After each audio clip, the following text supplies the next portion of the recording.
I was typing a message to someone in a different chat, that's why I didn't change channels instantly. That's terrible. Good job. Yes, maybe. I don't know. I talk to all the people. I am famous. Oh no. How many people do you know? At least 17,000. Oh. Personally. Okay. Personally? Personally. So in other words, you're friends with everyone in Ireland, is what you're saying. Yes.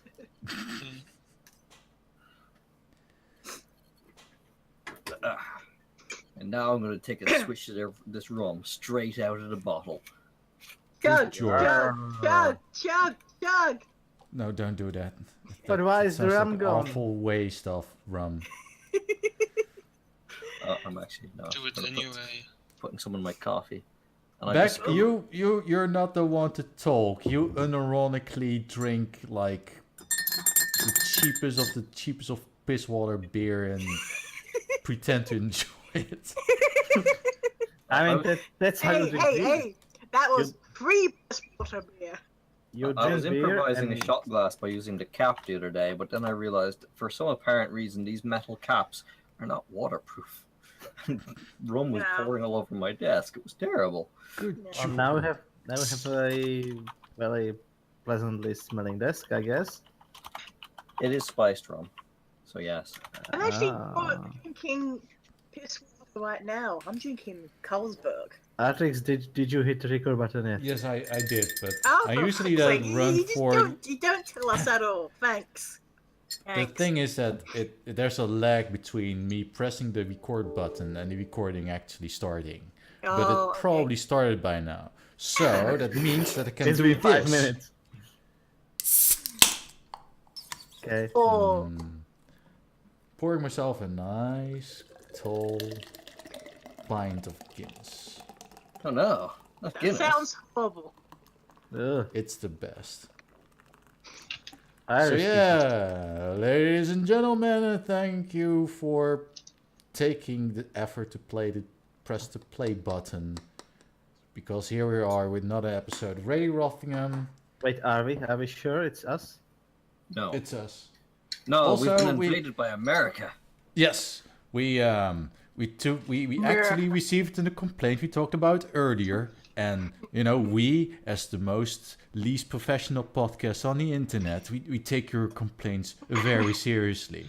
So Radio Rothingham is no longer Eurocentric in the sense that we got ourselves our token American, and his name is none other than Tridgeon.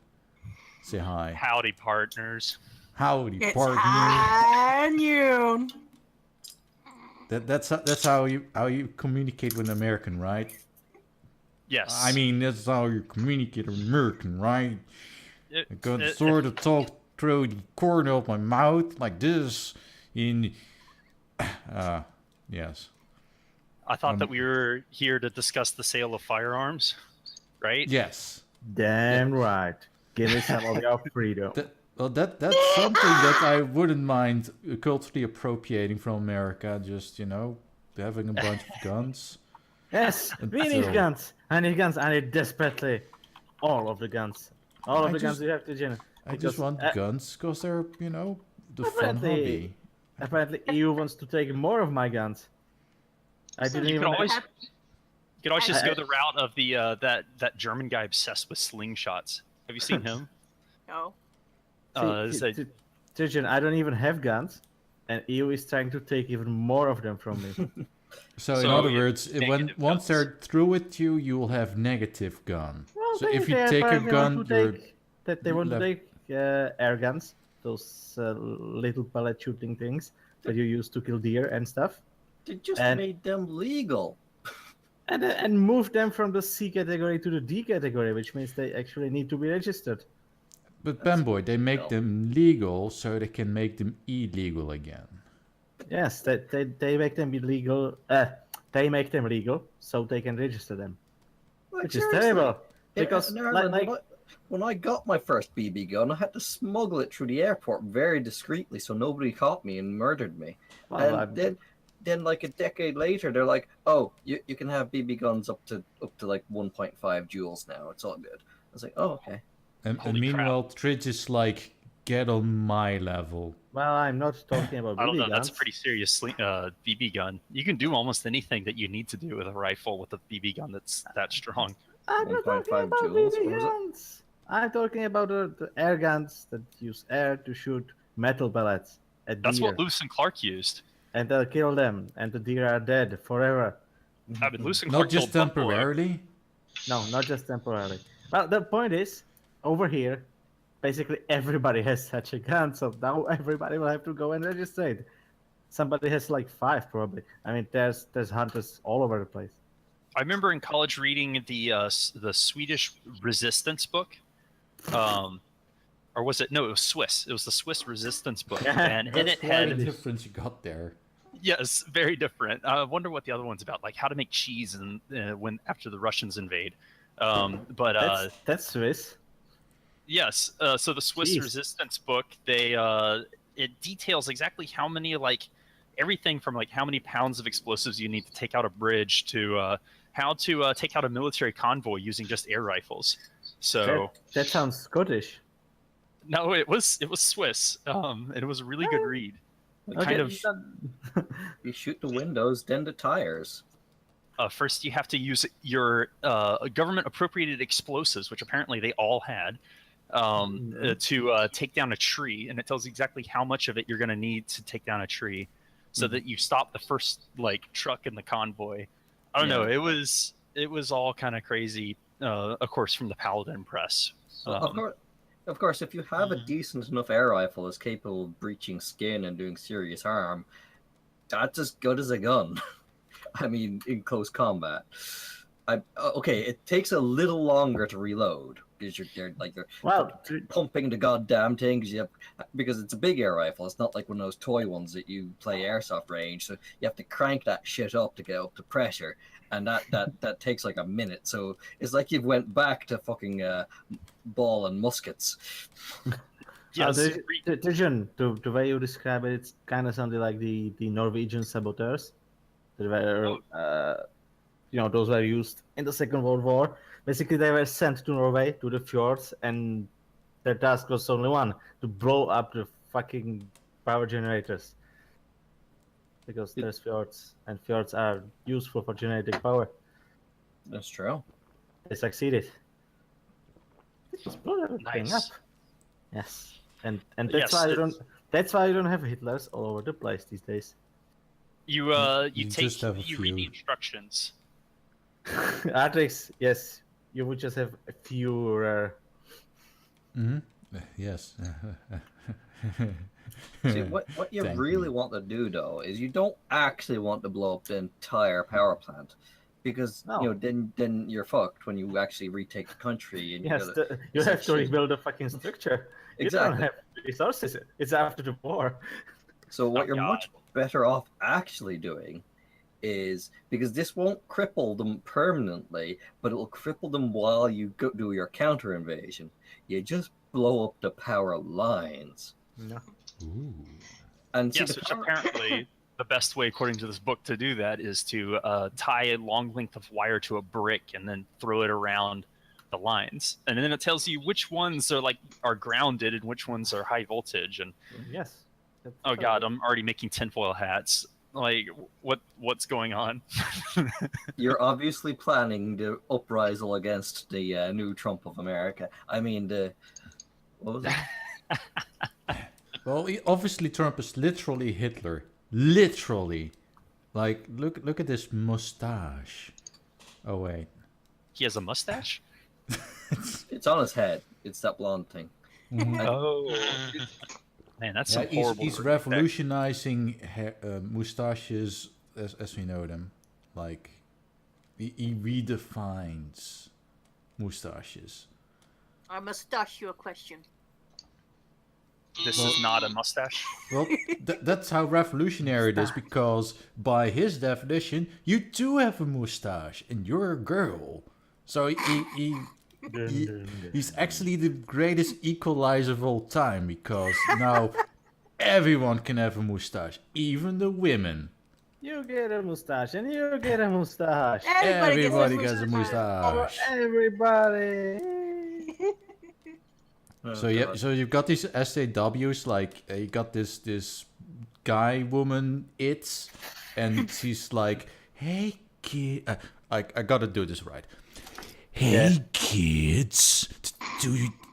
I'm a teacher, guy, woman, and do you want to learn about LGBT and genderqueer studies, feminism? Because now I'm going to condescendingly tell you all about it." Help! I'm being oppressed. Let's move this back onto guns because that's something we can all agree are much better.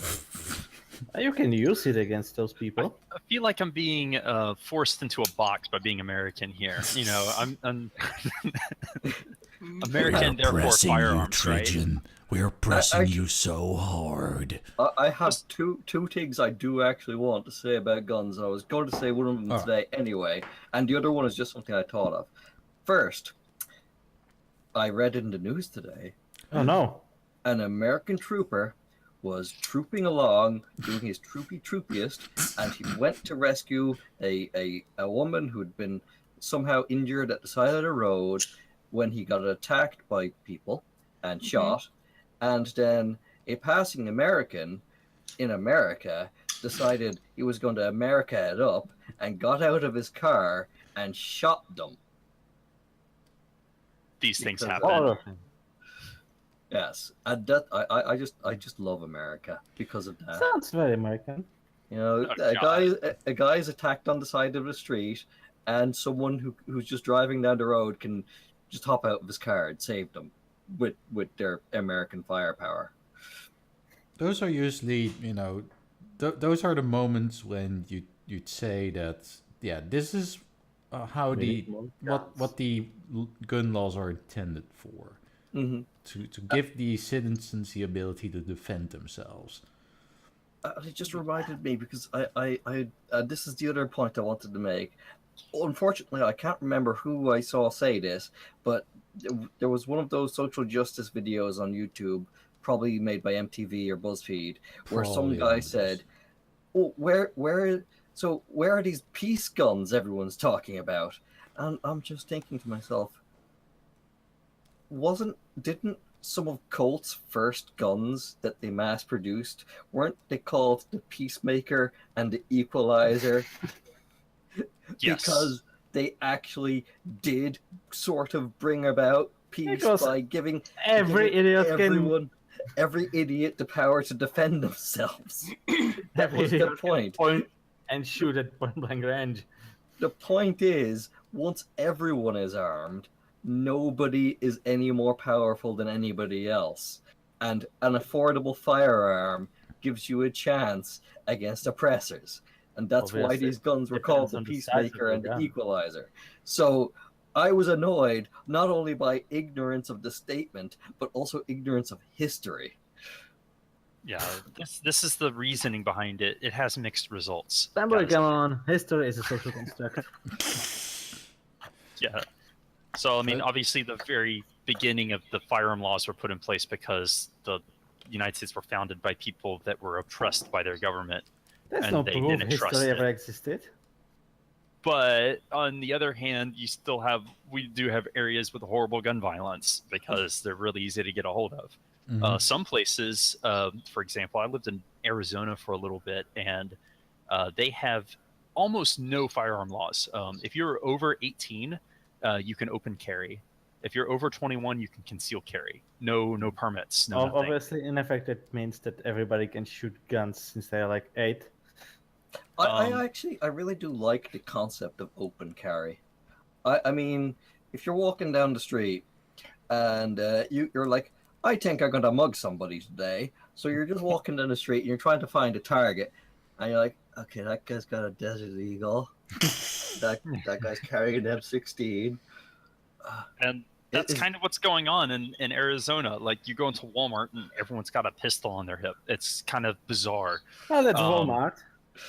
Yeah, that's also Walmart. So it seems to work in Arizona. Now, go to someplace like Chicago, and everyone is also carrying a gun, but not legally. Is it tradition in Chicago?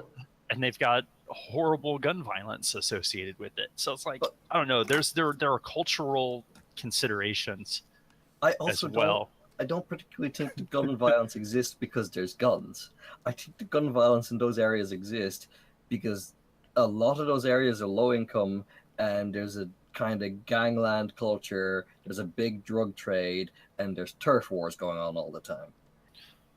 And do you know what? We have the same thing in Ireland, except people get stabbed instead.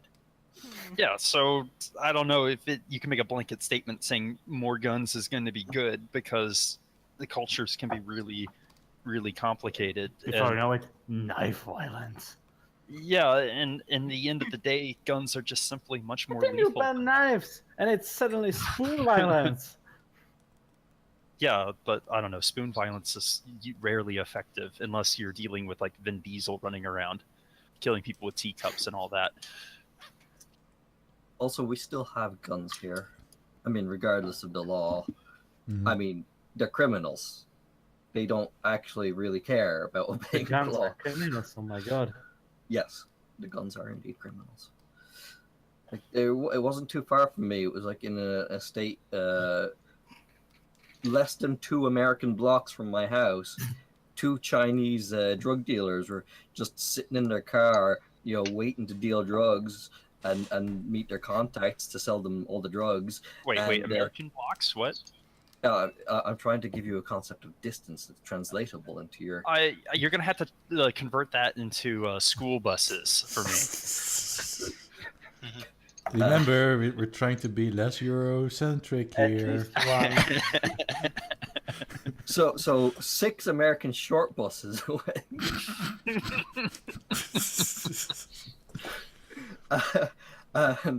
So these guys were just sitting in their Nissan Micra because that's quality vehicles. And some guy just walks straight out in front of the car, pulls out a pistol of some description, and unloads it into the pair of them and wanders off. Oh, they were Chinese in Ireland. What did they expect? So it's not exactly set in stone that not having legal guns is going to prevent people from getting. As long as the military is making guns, someone is going to get them into the hands of the public. Oh god, that's a horrifying story. It is. And that's why we are not Chinese when we go to Ireland. But then again, Ireland is also a country that still has like what could be construed as a terrorist organization that wants the independencies, sort of. Israel has that too, and even as an official government. They Come on. also have terrorisms. I mean, there Look, was one Sinn recently. Féin is a totally legitimate political party and has no ties to any kind of terrorism at all. What Panboy said. I'm pretty sure of that, Panboy. I'm pretty sure. It's entirely true. Jerry Adams said so, and he wouldn't go on the internet and tell lies. No one would ever go to the internet and tell lies. No, he goes to Parliament and tells lies. It's pretty ordinary there. Well, Really. as you do. Also, apparently that's a thing now. You hear all these people, bitch and moan about, especially people, quote, like Facebook. They're all like, yeah, we want to do something about fake news. It's something inconceivable. I mean, imagine this. There are people who go to the internet and tell lies. That is inconceivable, I agree. So, yeah, so that's why it's so weird that you got organizations like Facebook that are like, oh my god, we got all this fake news. We should do something about it. And they have governments like Germany that's like, yeah, but Facebook, you're not doing enough. And we're going to fine you like $500,000 for every fake news story that you publish. Which is a totally reasonable demand. So basically, they're going to try to delete CNN from Facebook. Yes.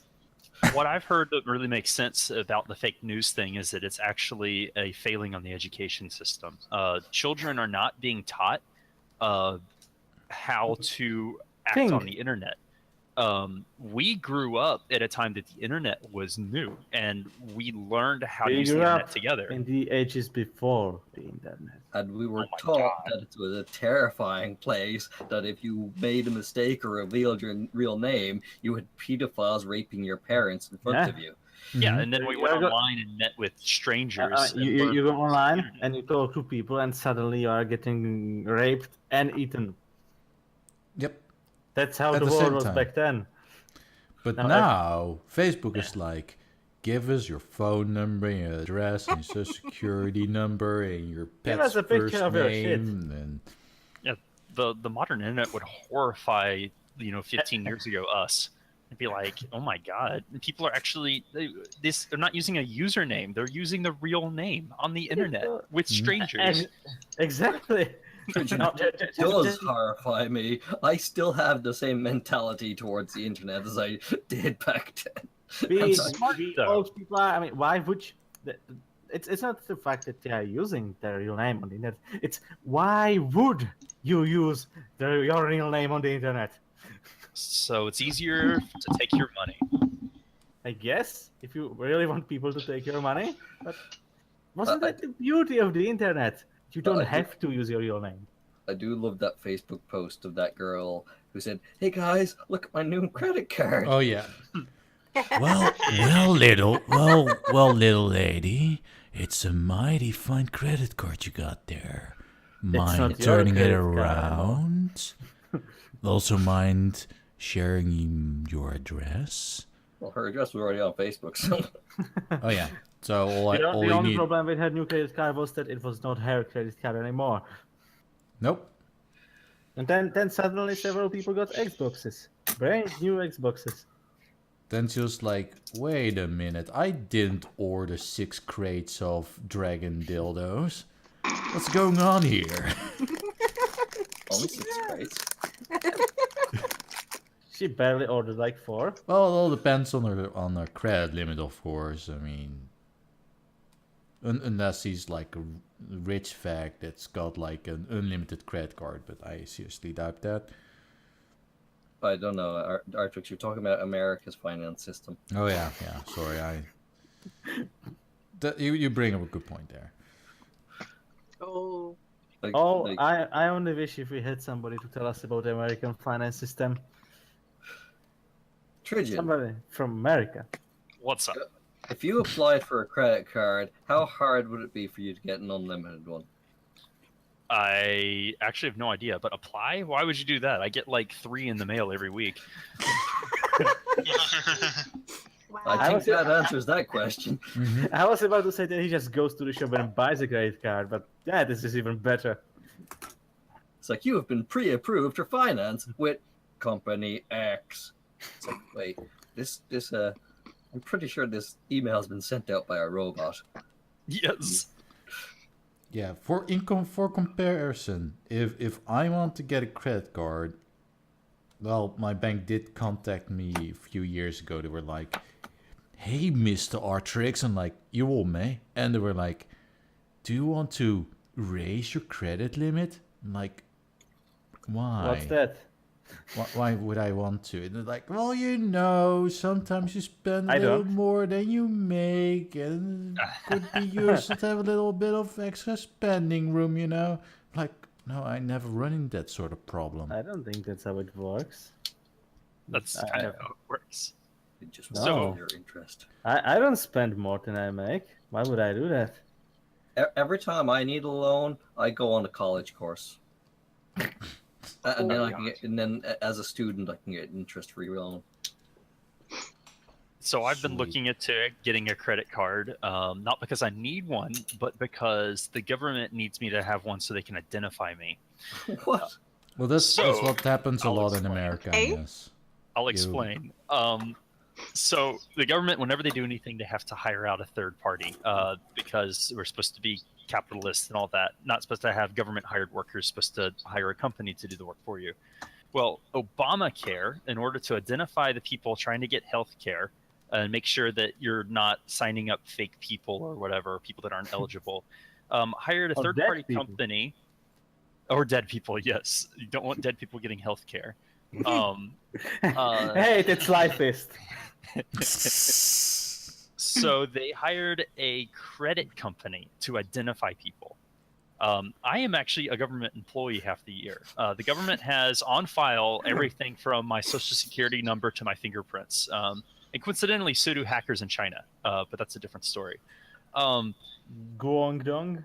Anyway, this credit company can't identify me unless I get a credit card, and it makes getting my health insurance every year a pain in the butt. That is the most backwards, fucked up system of. So, you have a social security number, Yes. and I presume you have a driver's license, which is Yes. a photo ID. Yes, and But these are that's- things that I have to scan and send them in the mail every year, or fax to them. I have actually sent several faxes this year. Oh my Uh, god. That is such an ancient technology. I went to the public library and sent a fax to the government so I could get health care. I actually had this problem myself this year. I was like, I had an appointment with the hospital, and I was like, can you send us over your reference from your doctor? I was like, yeah, sure. What's your email address? He says, no, you got to fax it. I was like, I don't have a fax machine. I'm not And they at all. tell you, the craziest thing is that if you ask them why, they'll tell you because it's secure. And it's like, no, it's not. How is a fax more secure than an email? An email I can have encrypted, and a lot of email services do it automatically now. A fax machine, it Well, just you goes can- to, it sits out in the open in some office, you know. Actually, do you know why they You said can to me- encrypt a fax. You just have to, encrypt it manually. Oh god. Just send out like just manually send out all the ones and zeros. As you tell them on the phone, okay, what's your fax machine? Okay, this is the key to the cipher that I'm sending you. You're gonna need it to decode this fax. I think that the telling thing about faxes is that in my office, only the people, well, aside from boss, who's 66, he remembers faxes. Aside from him, the only people who can use faxes are the people who commonly don't really know how to use a computer. The greatest thing is, though, I did ask the hospital why they had to have it as a fax, and it wasn't to do security or security at all. They said, well, when we get them as a fax, they all come out in one machine, and they're all there in a stack, and we have them on paper, so we can go through them, and it aids in filing. And if they go through the emails, like, whose inbox is it going to? Who has it? They get lost. I was like, it's the most retarded excuse I've ever heard in my life. That shit is so easy to automate. The moment you said a big stack, I just imagined they don't even check it. They just take the stack and put it in a box somewhere and store it forever. And because I used to work in a phone place, I happen to know that fax spam is still very much a thing for some reason. So okay, so people if someone is have spamming your fax machine, you know the best response is? Spam their fax machine with nothing Yes. but like Yes, what you Just do is you pages take, of nothing but black. not pages specifically, it only takes 4 or 5 pages, black pages, tape them together in a loop, and then run them in a feed to the fax machine that never ends. Okay, but that doesn't actually work. Oh, it totally Because- works. It works if you're actually faxing it to a fax machine, but if you're faxing it to a system like what I was using, you're just going to be holding up one of our phone lines, of which we have 5,000, and you're just feeding nothing to a computer that's just ignoring you.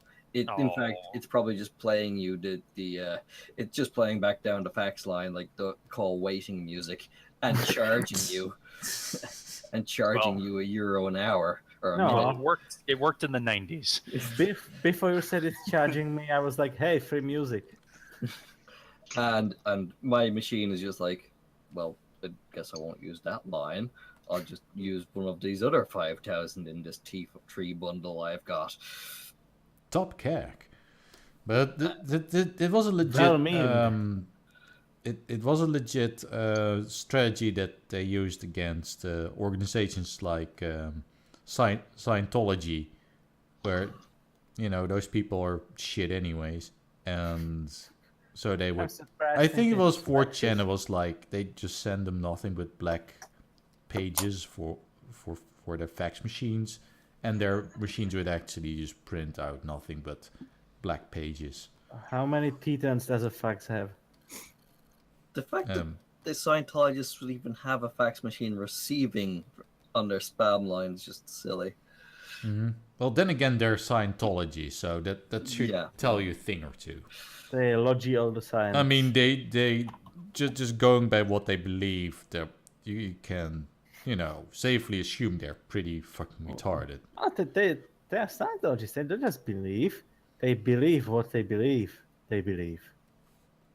Well, I believe they're stupid. I mean, yeah, it is a very successful scam. That's an angle that you can look at it from. And I totally wish I was a reincarnated alien baby from volcanoes. Yeah, exactly. Artrix, you can look at it from that angle, but remember, you are just a evil person possessed by a malicious spirit who died in a volcano after he got nuked. Yeah, That sounds thorough. But my Thetans are actually at rest. They realize that, you know what, there's nothing to worry about now. I mean, that's all in the past. Do you know what those machines actually measure? Do you mean the Thetan measuring machine thingies? Thetan counters. They put an electrical current through you, a very mild one, and they measure the resistance. And then based on their baseline, they can basically tell how much jewelry you're wearing. Oh, that's an interesting theory. So the more jewelry you're wearing,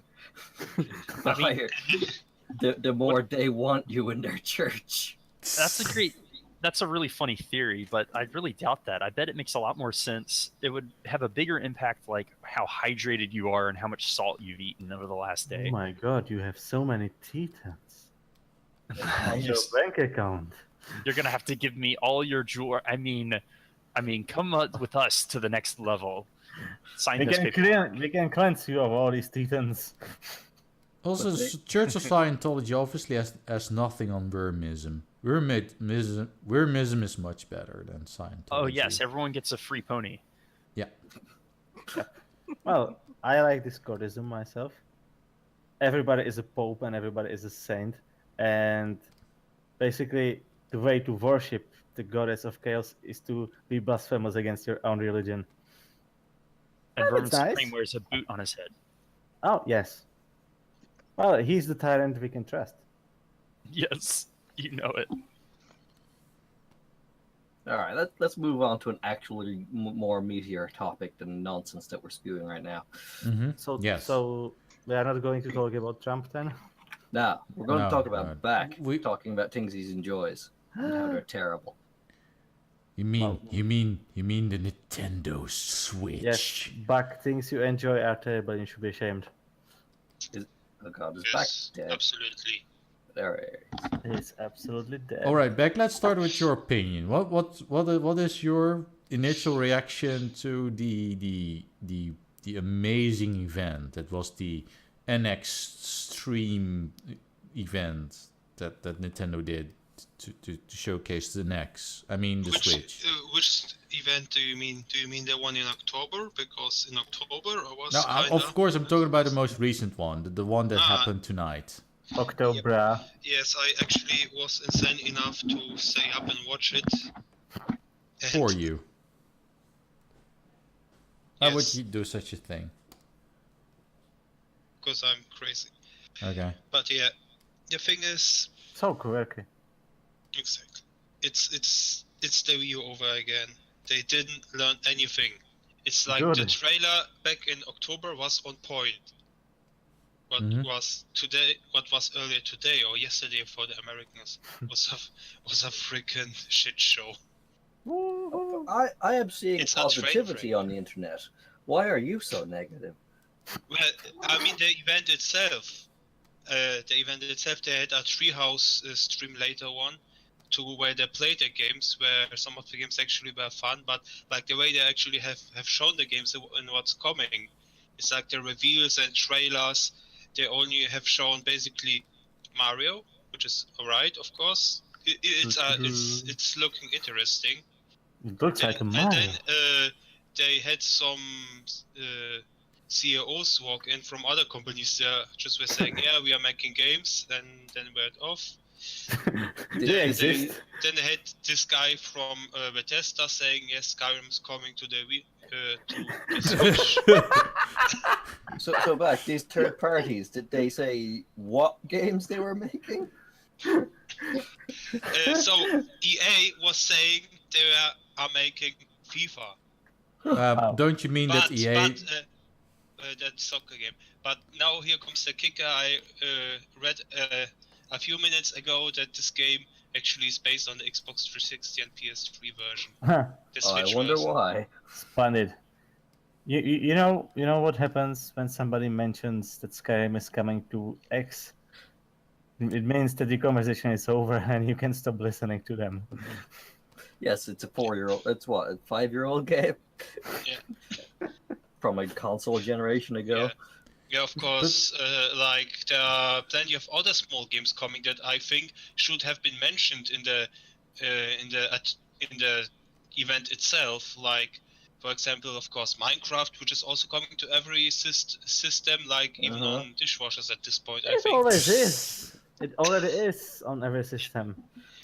True as Yeah, Java. but they had a trailer with a few short clips of the games, like Mario Kart and everything, but they just didn't say. They didn't even say the title. That's kind Okay, of let me tell you. Later on, Let them speak. yeah, later on, like before the Treehouse stream, they actually properly announced the games. Like, for example, Mario Kart 8 Deluxe. So not even Mario Kart 9, just an upgrade to 8. It's Deluxe. Come on, that's better than 9. That's Because 9 would be normal. Yeah. Well, at least they're being honest about it in the sense that they're not trying to sell you Mario Kart 9 as a new game, but just, an expanded just version selling you of Mario Kart 8 again. Yes, So, that's why how the developers were doing But with it's the remastered better. version. At least this still has some new content. Mario Kart 8 Deluxe has still new content compared to a remastered version that they also are selling.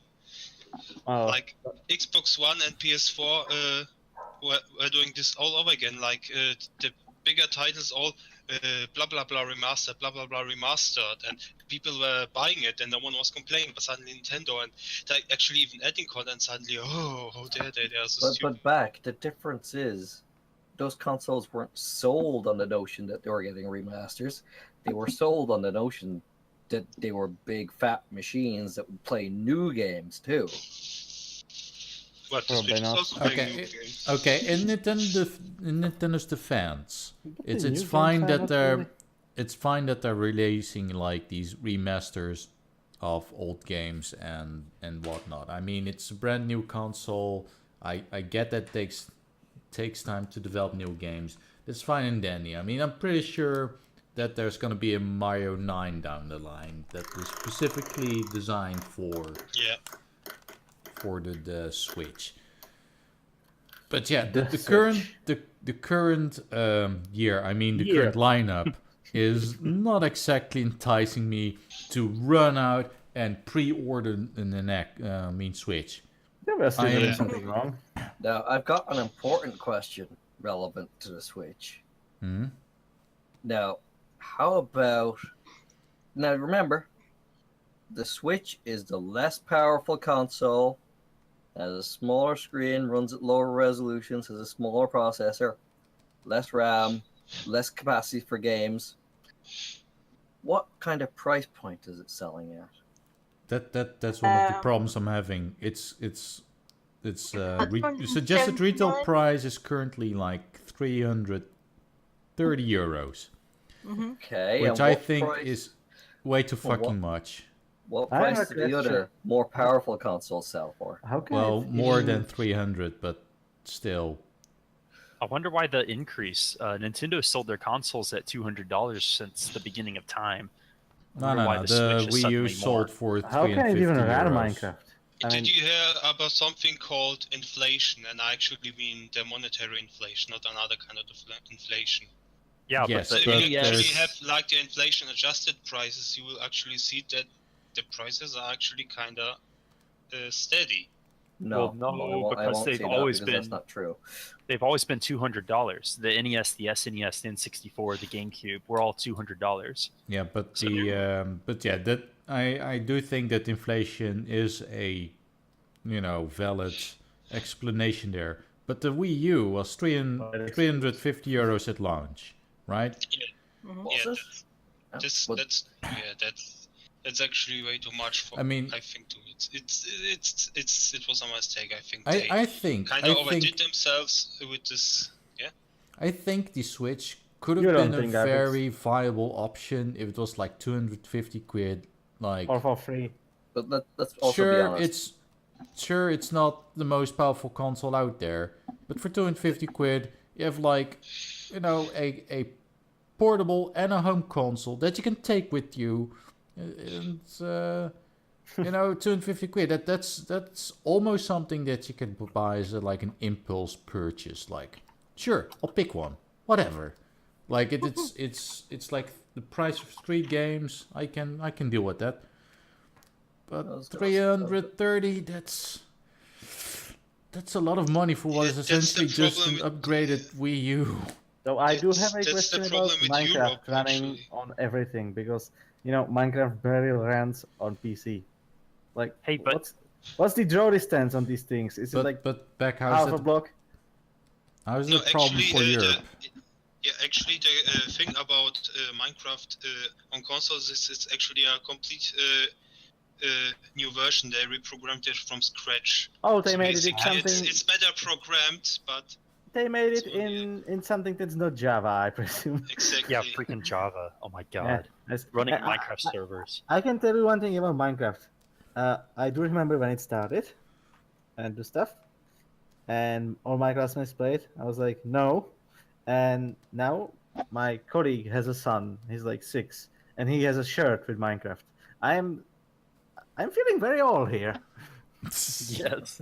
Welcome to Minecraft the is the club. most popular game for 10-year-olds, though. Yep. And that's also a problem for Nintendo, because they're not dominating the kids market anymore. There was a time when when you thought about 10-year-olds, you were thinking about Nintendo. That was But they're their addressing- market. But that's no longer the case. Like, kids no longer give a shit about Mario. Did you see the new Breath of the Wild trailer? I Yes, think I they're did. addressing this. There is a topless Zelda in the trailer. That's not a Mario. Okay, I wanted to Well, check they the prices. also and, seem to be gearing their efforts more towards like hipster adults. I can, In other I words, can us. buy. You can buy an Yes, Xbox. topless Zelda lovers. You can buy an Xbox One S with Battlefield 1 for $270 from Walmart. I'm pretty sure you can actually do the same with a PS4 if you are looking around. That's Mhm. with a game, and that's so that Yeah, makes and it the base unit basically for the $100 Switch cheaper than does the not come Switch. with a game. That's another, like, for instance, there's this Switch game, One to Switch, and it's basically Oh, just a God. bunch of Sounds mini terrible. games where you do like, what's basically the Wii U it's the Nintendo Wii all over again, because you got games where because you have, the Wii, the thing why the Wii was successful is because Wii Sports was a pack-in. It actually came with the console. but that's the thing. Like, the One to Switch is a game that relies heavily on motion controls, like the Joy-Cons have motion sensors in them and whatnot. I think that But the game is not a pack-in.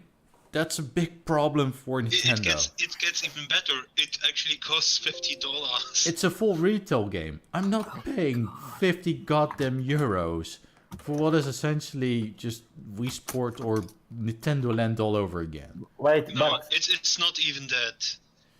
have you That seen? It's actually games where you barely use the screen. It's just like you do things with the controller, basically looking at other people. You don't really even look at the screen. The screen just shows like stats. Like, for example, you have this milking game, which is I very just safe for wanted to work. mention it. I just wanted to mention it. Have you seen the next gen? The absolutely most high-tech game ever conceived for Switch. Well, You just sit and you move your hand. the thing about this game actually is like when I watched the stream, like even the hosts, they couldn't take the game seriously. They actually made some innuendos and everything. Have you seen the trailer? It has too much detail. I mean, maybe they're trying to replicate the success of Wii Sports, because that honestly was one of the most successful games for the Nintendo It's Wii. so fucking weird because in the reveal trailer they made it abundantly clear that this is a new system. We're going to address another, target audience with this. We're no longer going to, bother with waggle controls and whatnot. But with this presentation, they seem to have taken a complete 360 again, and they're back to square one. They're back to, waggle controls and casual shovelware. And as I've been saying since the very first rumors about the Switch happened to come out, it just screams awful, overpriced, shitty gimmick all over again. Sounds good. It's an underpowered machine. It's riding on the gimmick of being a portable console, which it isn't. And but that's the problem. It's not even doing that at this point. It's just the fucking Wii all over again. And it happens to be portable, yes. And they're charging more for it than the other consoles, which are much more powerful. I think they might be I going said, a different direction. I think that the best direction they could possibly be going is not recreating the Wii, which was a huge commercial success for them. Obviously, they're trying to get away from the Wii U. The best thing that possibly could be happening is if they actually start putting their DS games on this thing. Yes, you're saying it is underpowered, it is expensive, but Nintendo's best games and their best franchises right now are on their mobile platform. And if some of those things can move to the bigger screen, essentially you'll be playing...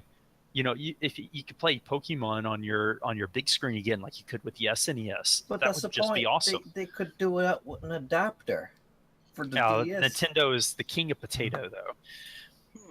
So no, Tridgeon. Nintendo's machines are always high-tech and on point. It's just they sometimes released 7 years later than they should. Or 10 years later in this case. No, the problem is... got it in the warehouse. No, that's not even the problem. The problem with them, because Apple does exactly the same and they get away with it. But they, of course, have the marketing that can make a turd and they can sell it as something very expensive. But Nintendo has a problem. They completely have no idea about the market or something. They were like motion controls, like party games and everything. People want to buy a console for party games. Down the line later on, when there's a huge selection of games, when the things are actually cheaper, then yes, it's actually what I think PlayStation actually realized. They were like, at the launch, the people who are actually buying the console are actually the core gamers, the people who actually play traditional games like with controller and everything.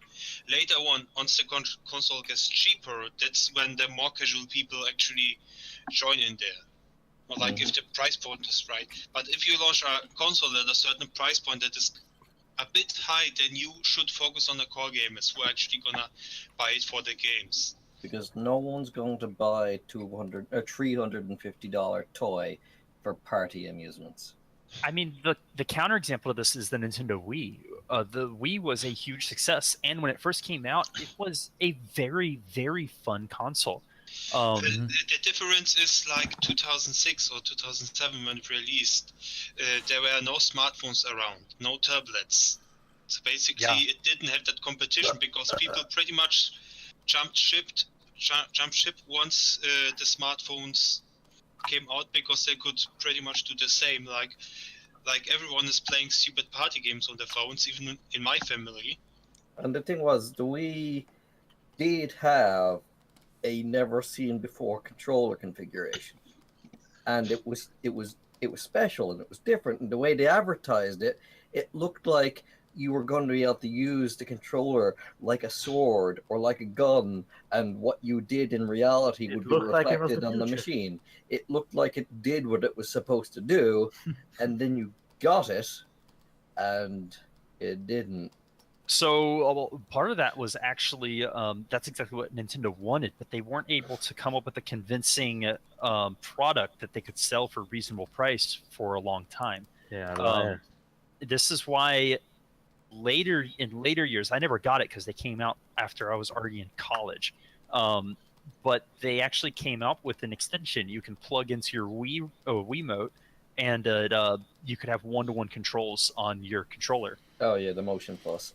But it was get already one of too those. late at that point, I think. Yeah. It never really caught on. I think use it Nintendo on... at first, they were advertising it was going to have one-to-one controls like that from the get-go, and I think that they initially wanted that. It just wasn't technologically there yet. Yeah, which means they lied horribly on their advertising. Welcome to advertising. It's all about lying. I know, but that's really shitty. That's No Man's Sky level shitty. No, I wouldn't say that because it actually did what it was supposed to do. Of course, it wasn't completely precise, but I wouldn't say that the controls were No, it did awful, nothing like what they all the advertised. people. No, but the people just didn't care. Like, for example, when we had like a party at work, someday, like after work party, and someone brought his Wii. No one really cared. Oh, the motion isn't one-to-one. It just worked. You just swung it, and it was swinging like a baseball bat. And that's what people actually wanted. Everybody was like, "Oh, seconds. finally! You're Virtual telling reality me that I can use to escape from these people." you're telling me a thing that is exactly the opposite of my actual experience. Because I first picked up a Wiimote, and after seeing all the marketing and the advertising, I was like, "Oh wow, it's going to do all this." And I picked up the Wiimote, and I tried to do the thing, and it didn't do anything like what I was expecting. I was like, "Oh, Where's the so it does Oh wait, it does nothing like what they said it." Oh, and Maybe then I was very just more disappointed. like the exception because And then I tried to use because- it for a gun game, and they'd advertised it pretty heavily as being an accurate and good representation of a gun game user. They were even selling accessories for it to turn the Wiimote gun or Wiimote into a gun, and then I pointed to the screen, and I was like, "Oh, it's pointing half a foot to the left of where I'm pointing." You'd spend another 40 minutes in calibration. Because no, it's actually not possible to calibrate it properly. Oh man. details. Because the way the machine works is it's always relative to 2 points, which have no concept of the size of your screen, and it's all no, that can't work. Did you see the guy that actually made a successful Wiimote work on a movie theater size screen? Oh yeah, no, it's literally technically possible for a Wiimote to work perfectly on any size screen. You have to take it apart though. Yeah, you have to use. Yes. There's two different configurations that makes this possible. One is use 4 lights instead of 2. Okay, and you put the 4 lights at the 4 corners of the screen. This means the Wiimote actually gets a perfect sense of scale of the screen and can tell exactly where you're aiming from the relative position of the lights. Or use 2 lights at opposite corners of the screen. It won't be as accurate, but it'll be a hell of a lot more accurate than 2 lights in the middle of your screen at the top or bottom, because there's no conceivable physical way that can work, because depending on the angle the remote is pointing at the screen, it's going to think it's a different size. So if you move a foot to the left or a foot to the right, the calibration will be completely off. It will have no eye, and because of the way the Wii works, you're expected to be moving around. So every shot you take is going to go to a different place, even if you think you're pointing at the same place, because your arm gonna moved get in is it. that it just thinks that your screen is a line. Yes, so the only way the Wiimote could actually work properly with only 2 points of reference that were fixed is if you put on a turret bipod and the Wiimote couldn't actually move from its stationary pivot point. In that configuration, it will work fucking perfectly.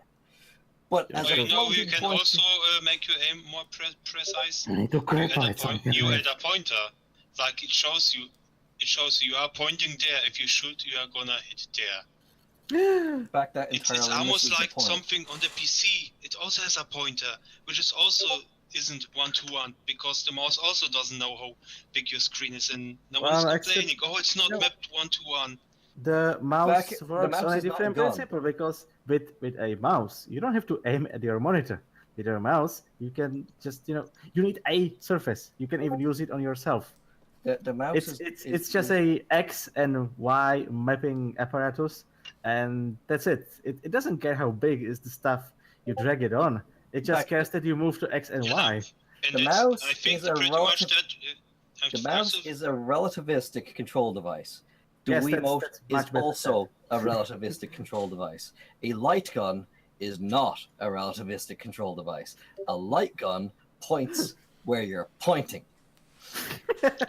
Well, it doesn't point at anything. It's actually a passive device. The screen changes color.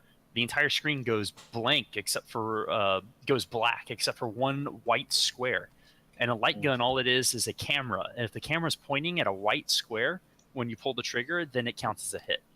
That's racist. actually not exactly true. That's how the NES did in Duck It Hunt. is how the NES did, but it's not how later light guns did. Oh, The ones that worked we on all know that NES and PlayStation Duck Hunt 2. was superior. Well, this is why in the NES you could point your gun at you could put it in a lamp and point it at the light bulb and just pull the trigger and win. Yeah, but actually that wouldn't work on the Sega version. I never tried the, it. The I should Sega try it. Zapper. And I noticed because I had a Sega Zapper with my Master System, and I played a game called Missile Command regularly. It was a built-in game on my console. And when you fired at the screen with the Sega Zapper, it always made a bullet hole, and it was always where you were aiming, regardless of whether there was a missile there or not.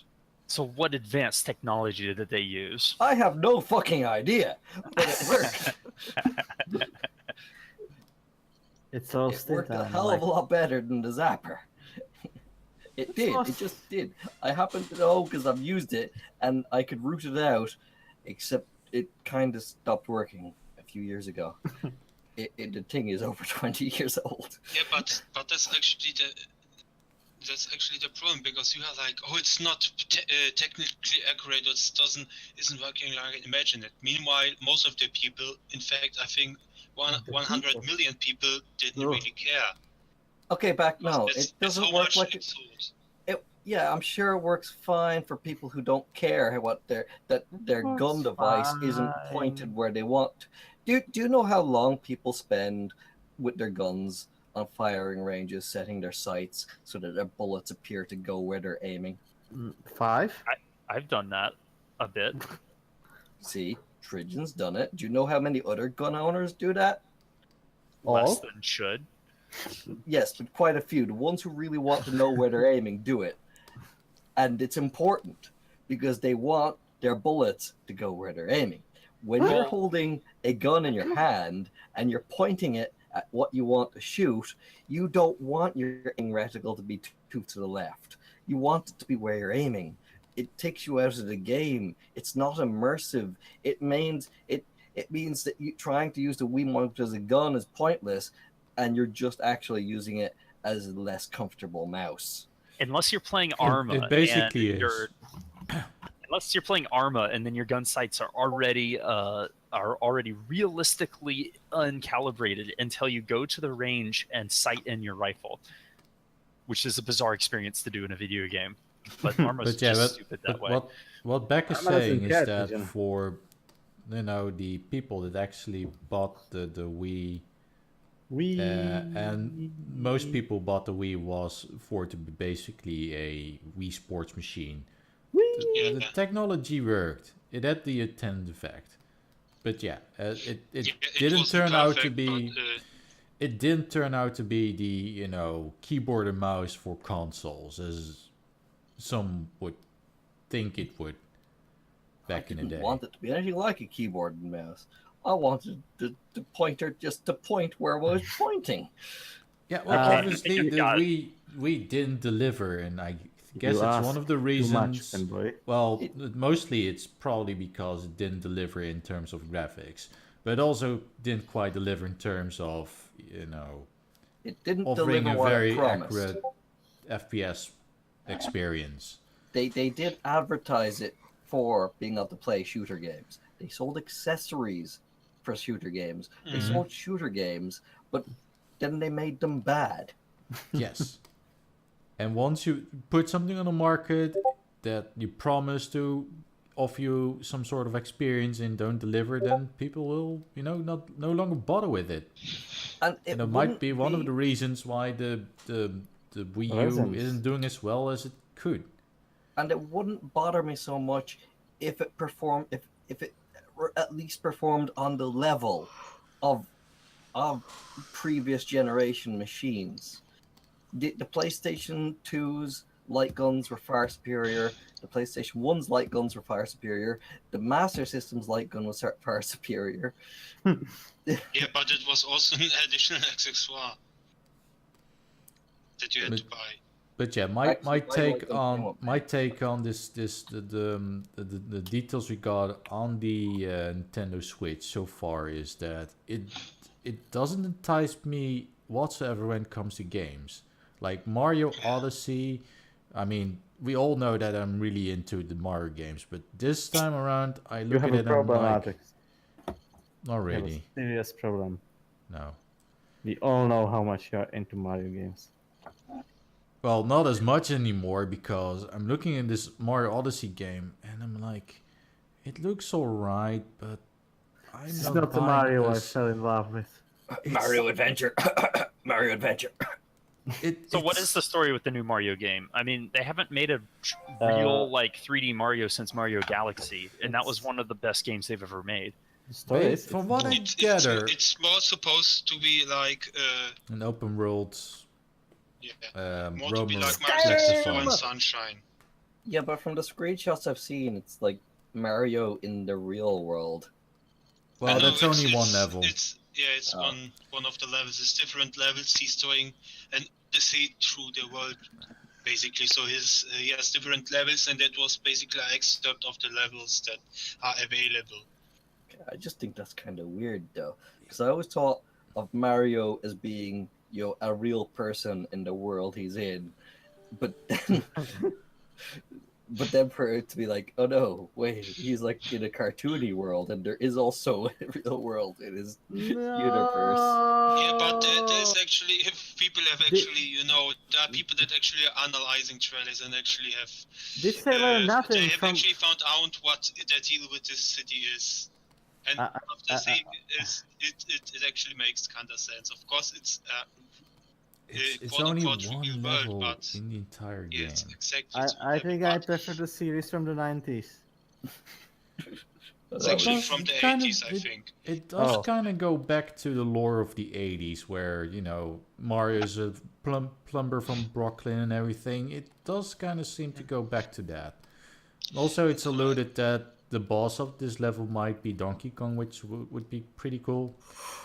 No, it's actually pretty much, it is New Donk City. And all the streets, like the street names, people were like screenshotting it, are based on Donkey Kong characters. The place names are also named on Donkey Kong Country characters. I didn't realize it was just one level. I thought that was the entire game. No, it's just one level. But there we go again. That's one of the problems of the marketing, because they really made it seem as if the entire game was basically Sonic 06. Gotta go fast. Yeah, I mean, of course, I think later on they actually had to clarify it. Like in the Treehouse stream, actually they explained this is not the hub world. It's just one of the levels. This is not the hub world, because that's what people kind of understood. Oh, that's gonna be the hub world. But the first thing they showed in the reveal trailer was the city, and they spent a solid 2 minutes showcase. Well, not 2 minutes, but they spend a solid portion of the trailer just showing off Mario jumping around in this kind of real world-ish environment. So it's like Mario meets Skyrim. You see that building, you can climb on it. It's not Skyrim, you mean Assassin's Creed. Oh, God. If we have to be accurate. So all right. So we go. But anyways, it's supposed to be the level that people have found out is supposed to be based on the old Donkey Kong games. Yes. Because basically there's also like this red, how do you say, Skyscrapers construction and stuff. construction, yeah. Yeah, exactly. So he's a It's like- carpenter named Jumpman. Yeah. That would be, we don't- that would we don't actually know. would have been really cool if the model changed to the original colors and whatnot, and his Yeah. name changed to Well, we will Jumpman. see That- what will happen. Yeah?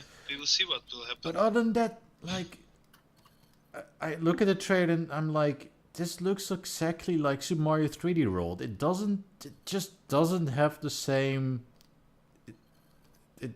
There's just no added value. It's just more Mario 3D World levels, and if it takes the purchase of an entire Switch just to play those levels, I'm like, No, but it's but yeah, they actually, as I said, like the presenters on the stream in the Treehouse stream actually weren't too happy about how the stuff went there, because they were all knowing that there were more questions than answers with the trailers and everything.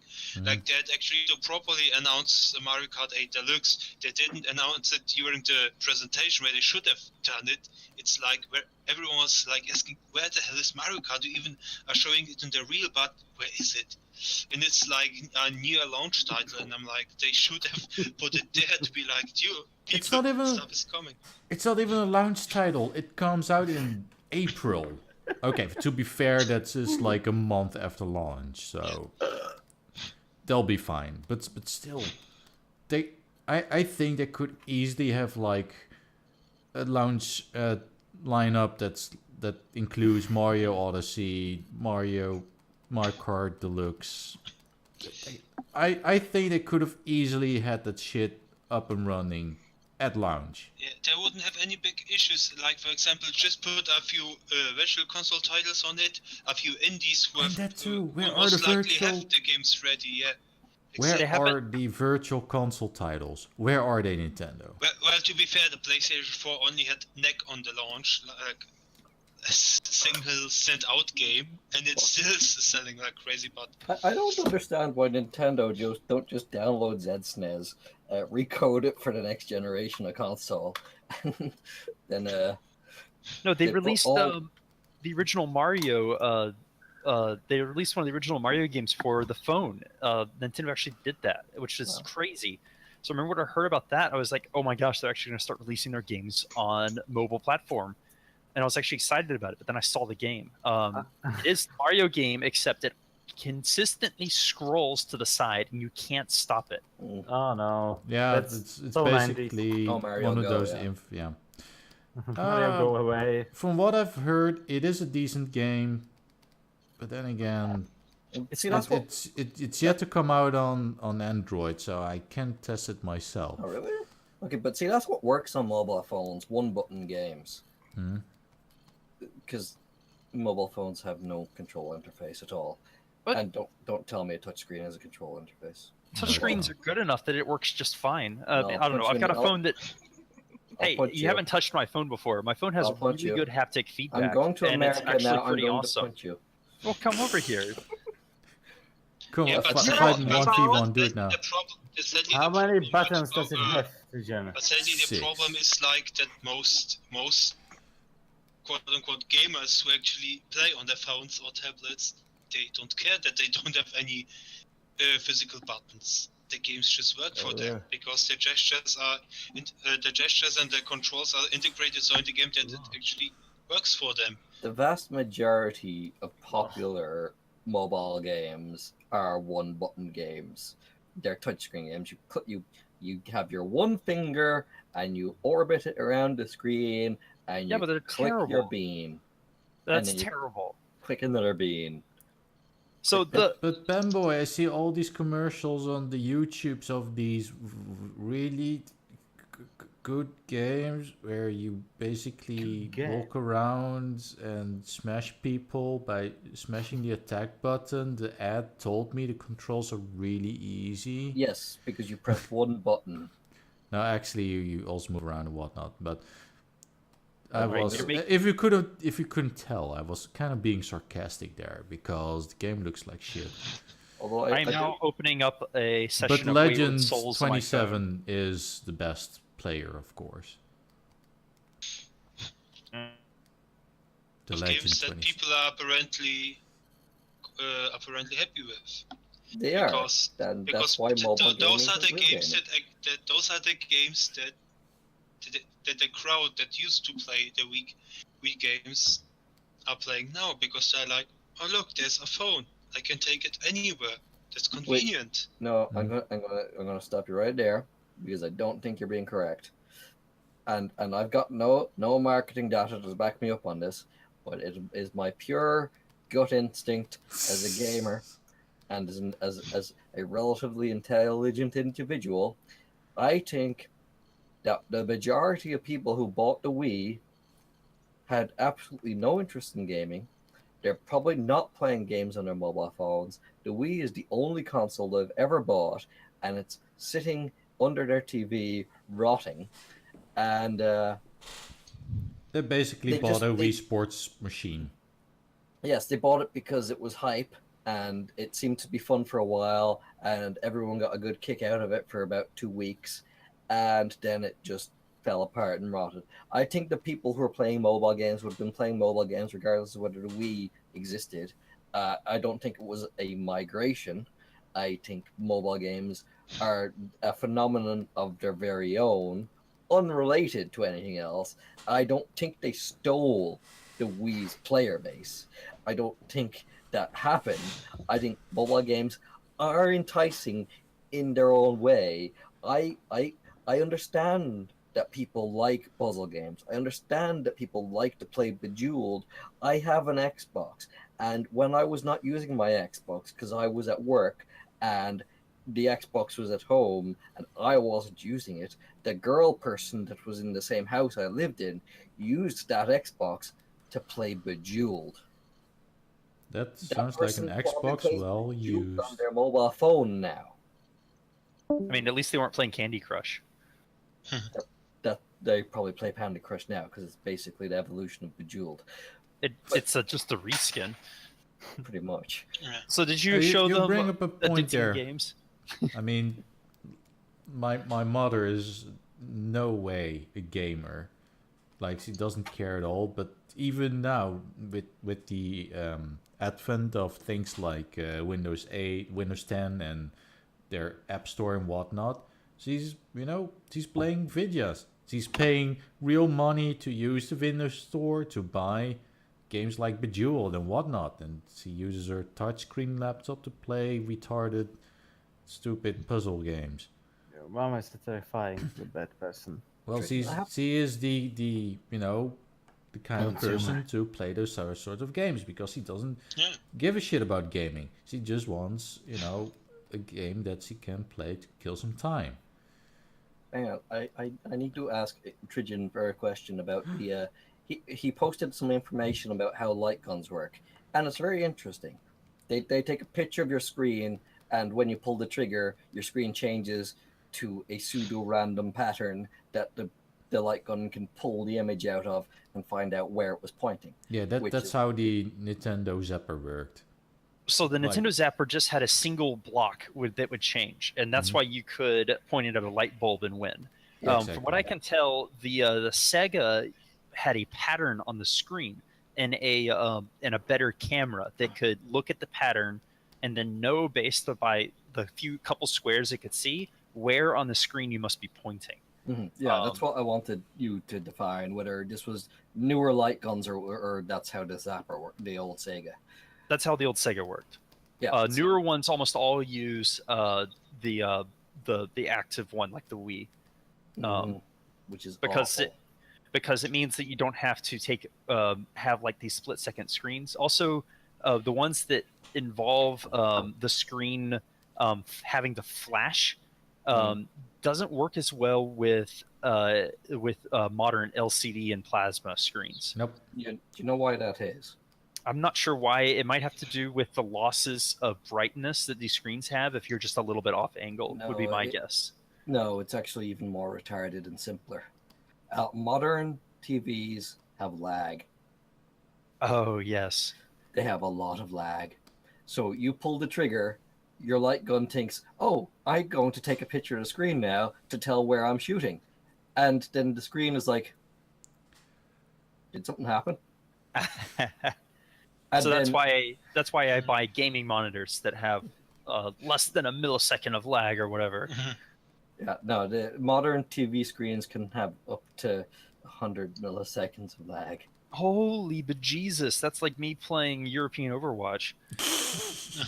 Which is like anytime you hear a console gamer complaining about lag, you're like, you don't even know how much lag you actually have. Yeah, unless if you're playing on a TV, then that can add 100 milliseconds. Yeah. That's It depends on the mode. atrocious. It depends on the mode. Like for example, if your TV has to upscale and do all those let's say effects to make it look better, then Mhm. yes, it actually needs longer to calculate this and then actually output the signal. But like many TVs nowadays, or some Have a at least gaming have mode. that. Yeah, exactly. Which is basically like just put the signal through, don't process it, just put it in. It's actually way faster. But Because the I had thing a is- similar problem when I got my new TV. It also was like laggy, and then when I went to the gaming mode, it was just the signal put through because the console is actually rendering it in the resolution, so the TV shouldn't do anything. Yeah, but that is a problem though, because I don't want to sound dismissive and rude, but most console gamers, okay, most people are not very tech savvy, and they are not actually aware that these are things that happen with their TVs. They don't know their TV is doing post-processing.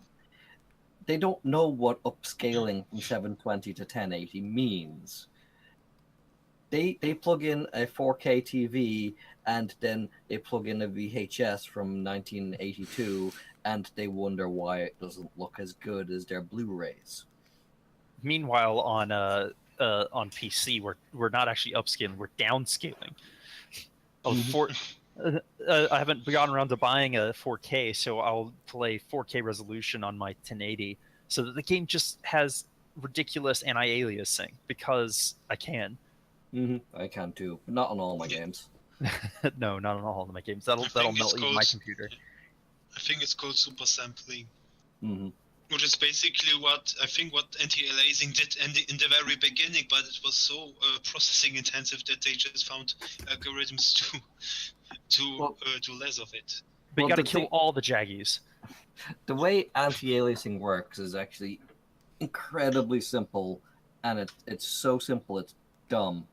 Yeah, I know how anti-aliasing works actually. But not everyone does. So imagine the following: you have 9 dots on your computer screen, and you want to smooth out the transitions between them. So I thought- you look at each dot, and then you look at the dots next to it, and then you take the color of the dot in the middle, and you mix it with the colors of the 2 dots next to it, and then you get a color that's in between. And you do that for every dot on your screen, and that makes the color transitions between the dots smoother. So basically what anti-aliasing is doing is taking your pristine, perfect, smooth graphics and blurring the shit out of them because it's shit and I hate anti-aliasing. Why would you do that? Fuck you if you anti-alias. You're a bad person. It looks good on Skyrim. It does not. Oh, it totally does. It makes things blurry. Instead this of is why you- Well, of course, it depends on the technique. Like, for example, most sophisticated anti-aliasing methods actually have edge detection, so they kind of just deal with the edges. Well, I mean, a key part to having good anti-aliasing is to also have high-resolution graphics. So, and you need to update your textures to being much higher resolution before. I mean, because if you just take the stock ones and blur the crap out of them, then you're just looking at the surface of a potato. Well, no, you're actually talking about a different technology altogether now. You're talking about MIP mapping and what should we use it? Anisotropic filtering. But this lets you use anti-aliasing in a way that makes it not look like crap. It all works together. Life finds a way. It's true. It does. It's like I suppose the big differences between having jaggies and sort of smoothing out the jaggies. So you still retain the crisp image. You just remove the shitty bit of the image, which is jaggies around objects in your games. Well, in general, by default, anti-aliasing, the most standard algorithm anti-aliasing just blurs your entire screen. It mixes all the adjacent colors together, and it does it pixel by pixel, which is why it's actually pretty slow. I think that a lot of they must be using a different system in a lot of things. Like, for example, have you ever tried to play Overwatch without anti-aliasing? I've never tried to play Overwatch. Why would I do that to myself? Okay, so the game has a very particular graphic style. Everything is very smooth. It looks almost kind of like it's like a cartoon. Yeah, a cartoon. And if you turn off the anti-aliasing, everything looks horrific.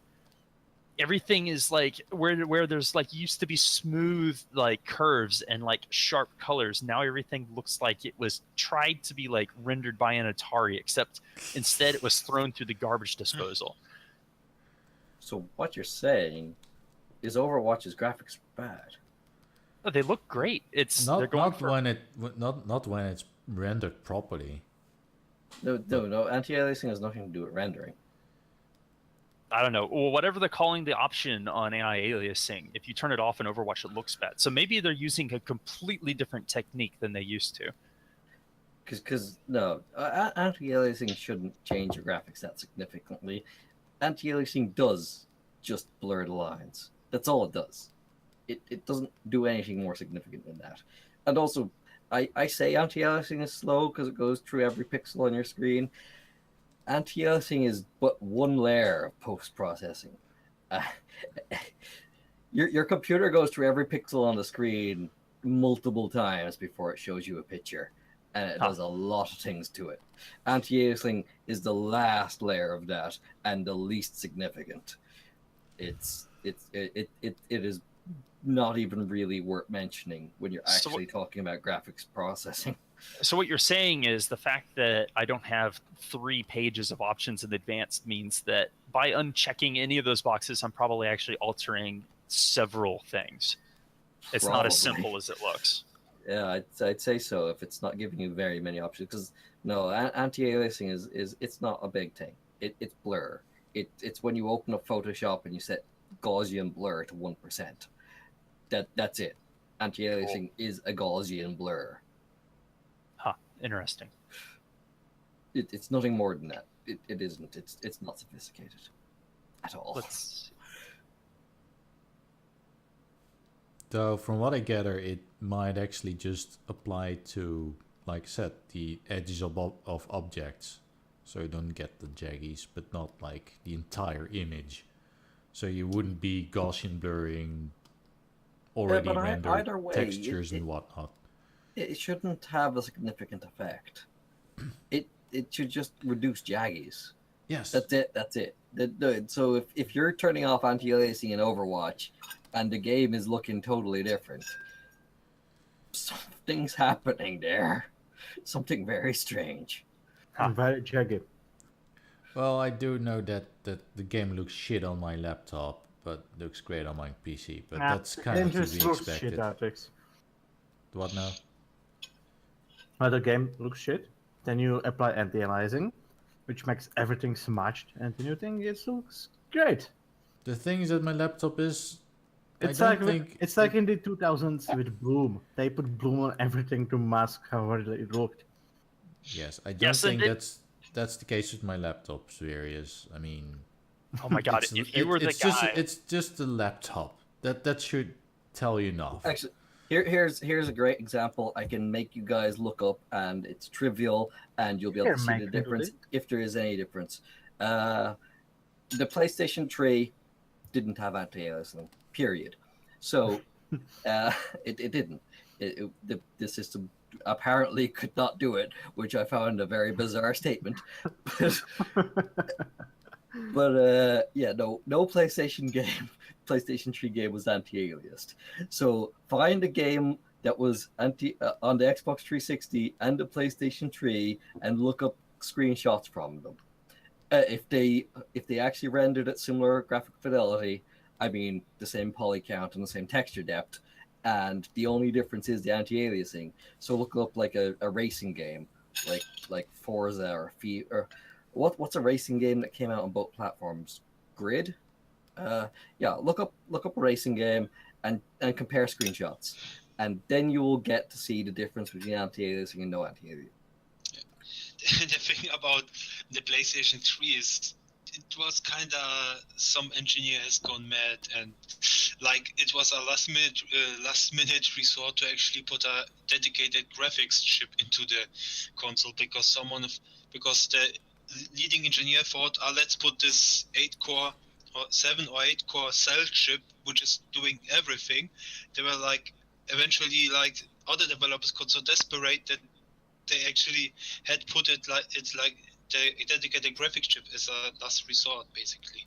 Wait, the third parties added a graphics chip to No. It was basically added rather late in the development of the console because programming just for the cell was so awful. Basically, it's programming for the cell chip of the PlayStation 3 was just such a mess. Do you remember when they were advertising that machine? They were telling people that every device in their house could contribute processing power to the cell processor. They were like, your washing machine, your phone, your DVR can all spend extra cycles to improve your performance with our new cell architecture. And then you'll be rich. But that doesn't sound right at all. That sounds dumb. Let's go to work. Well, then you have good games, but your refrigerator's just leaking water and groceries all over the place. I was just picturing people going out and buying a bunch of extra devices to get the frame rate higher on their PlayStation. It was like, these devices that they're selling off at Kinko's at a 99% discount because nobody wanted them, they have a cell chip in them. I could buy 87 of them. Oh god. And boost the power of my PS4. 3 even. That's basically what PC gamers are doing. They are boosting the power of the system by adding components into it. Yes. Gosh. Yes. That's the power of PC a gaming. GPU. They are adding massive extra processors to their computers, Meg. Really big ones on 13-inch cards that take up the entire case and shoving it in there. They're not adding extra dishwashers. But then a designer makes a design of Mac with interchangeable parts and it's deemed impractical. Yeah, but something like actually adding processing power actually happened in the past with the Super Nintendo, where they actually had some extra chips for processing on the game cards themselves. Yeah, that was the cool thing about the whole cartridge-based systems of the day. You could just put extra hardware in your cartridges. Oh, I got rum in my nose.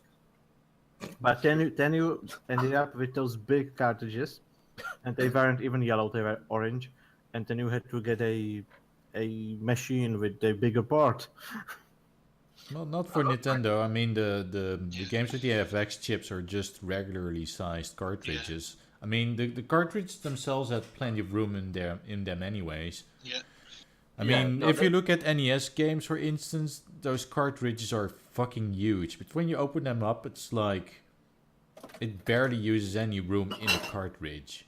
Which is hilarious. They Yes. have all this space for a massive... Well, actually, the reasoning for that is absurdly simple.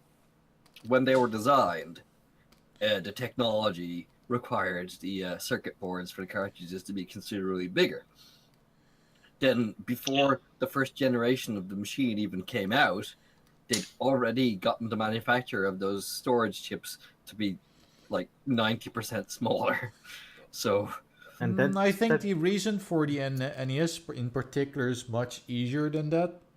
Or maybe they coincide. But the Famicom actually had a top-loading slot. So you just plug. So you just plug the cartridge in the top of the Famicom, and those cartridges were fairly small. But the NES was designed in such a way that it looked more like a VCR because they designed the NES as such that it looked more like a VCR to appeal more to the market at the time. Because to the VCR market.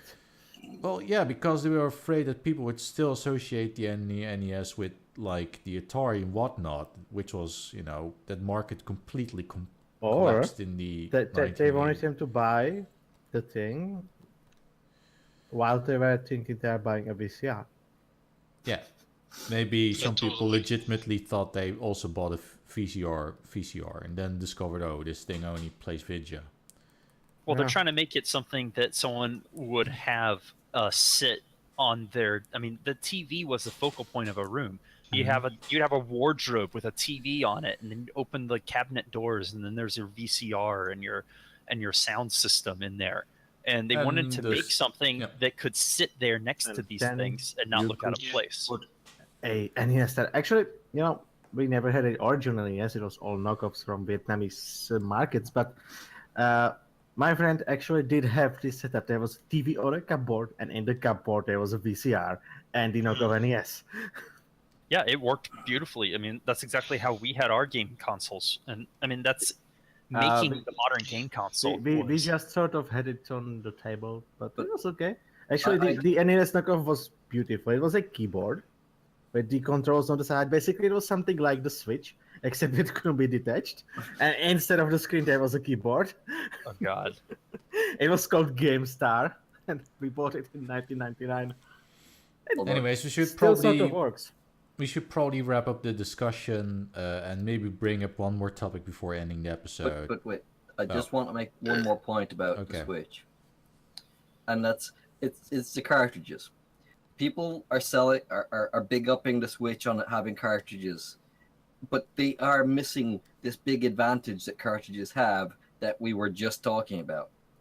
Original cartridges for the NES.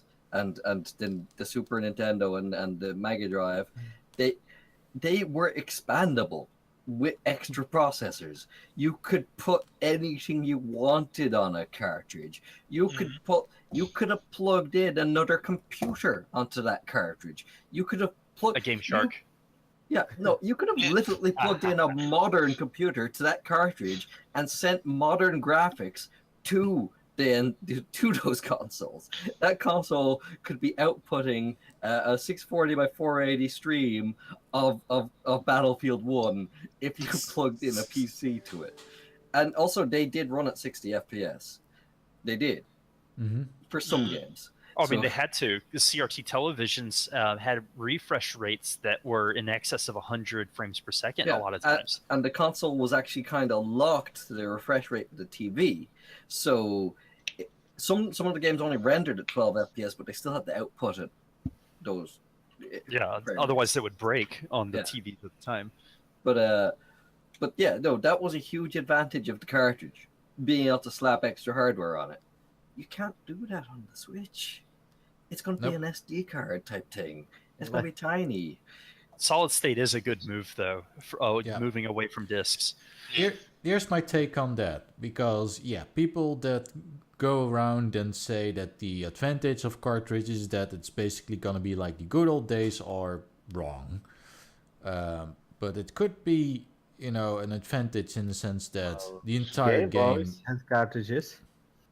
Yeah, but I think it also directly plugged in the cartridge into the actual circuitry and just read directly from the card without... Plug the cartridge into the circuitry or it gets the hose again. But in case of the Switch, I think the advantage is that, you don't need to go and load the software onto the internal hard drive to get like a minimal... increase of loading speeds and whatnot. It just loads directly off the card. You don't have to. Yes.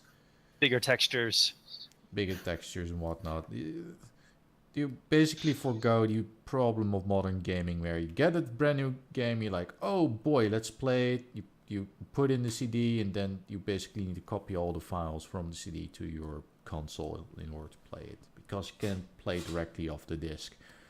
But it's not installing, I swear. The Wii U somehow managed to directly play the games off the discs, which was kind of neat, I guess. They were small discs with small games. What do you mean with playing directly off the discs? Yeah, you put in the disc, Oh yeah, if you're one of those people that buy the games from the eShop, then yes, you wouldn't be playing off the disc. But I'm actually one of What's those. a disc? Okay, what he Wii means U, by I was thinking Wii, my bad. what he means by playing directly off the disc back is it doesn't load the whole game onto a hard drive or into memory before starting. I mixed up things. I thought he was saying Wii. No, the But Wii yeah, U. Wii U, of course, yeah, that's... The but the they also Wii, like... the Wii but- games aren't so as big. Don't Yeah. Wii on me. But the thing about the Nintendo's games actually is like they were kind of more efficient to it. The programming, like for example, the loading times were often not as extreme as with other developers. Yeah, do you know why that is back? They used lower resolution textures because their graphics cards were smaller. It's that simple. They had less to load. Yeah, but I mean, I like also It's compared better to have to smaller. two games from other developers on the same system. They actually kind of, No, I maybe thought it so. was this, but it was done in such a way that it wasn't as noticeable. Yeah, the thing about the Switch is that now you got a system where the entire game is already pre-installed on a medium that has fairly high loading and reading speeds compared to a optical media storage thingy. Yeah. And It was might likely be also faster. that might be a very interesting aspect, but it's not gonna be like the NES where you basically plug in a separate bit of hardware that then becomes part of the complete circuit. It still needs to be loaded into memory and whatnot. And yeah, not exactly one-to-one comparison right there. Anyways, before we end this episode, is there one more topic that we want to touch on, or? How about a Nevada woman died of a superbug recently? Was it Antibiotic cheaper? resistance. Oh. That That's a thing that sounds happens. horrible. Yeah, it's been something that's looming in the over the horizon for years. People talking about even banning antibiotic soaps, saying that this is something that could become serious. But now, Well, Yeah, Don't- that's starting to not happen. bad. But wait a minute, don't Antibiotic soap is a antibiotic thing. soaps, don't they actually kill any bacteria? Like they do claim to be antibiotic, Okay. but let me explain. Well, you know what they to say, Artrix? Artrix. What doesn't Wh- kill you makes you stronger.